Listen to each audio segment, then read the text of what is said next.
Ito ang ganap namin every weekend. Madalas nga pag weekend, lumuluwas kami ng Manila para makipag-banding sa mga granny at tita. Nag-ready na ako ng susuotin namin at ito na nga nag-almusal na rin kami. Naman yung ja-ja-ja. Ja-ja-ja.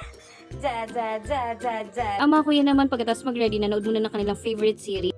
Sabi ko nga ibilisan na nila ang panonood at baka abutan pa kami ng traffic. At syempre hindi nga ako nagkamali, inabutan nga kami ng traffic. At dahil lunchtime na niyan, naghanap muna kami ng pwede naming kainan. Medyo late lunch na nga rin yan, kaya yung mga bagets, ayan, gutom na rin sila dyan. Nag-order kami ng 2 ulam para sa mga bagets at 1 ulam naman para sa amin. Kala ko nga mabibitin pa sila sa 2 ulam, pero ayan, may natira pa rin talaga. Busog na nga kami dyan at solved na, kaya ayan, pwede na ulit bumiyahe. Dahil nga late afternoon na yan, talaga namang napakainit. Kaya ayun, ang mga bagets nag-request na naman mag-drive-thru ng ice cream. Kapag usapang ice cream, ang favorite naming lahat ay ang McFlurry.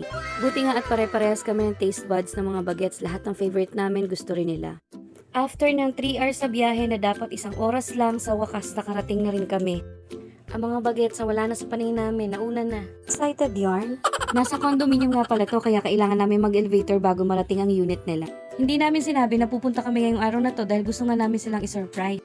Pero imbis na sila ang ma-surprise, kami ang na-surprise, walang tao. Ano ba naman yan? Kaya talaga minsan hindi rin talaga maganda yung pagsusurprise. Lalo na kung ganitong bibisita kayo, mas okay talaga kung may paabiso. At eto na sa wakas, nakapasok na rin kami. For sure, time well spent na naman ito with the family. Maraming salamat sa panonood mga sisi. See you in our next video.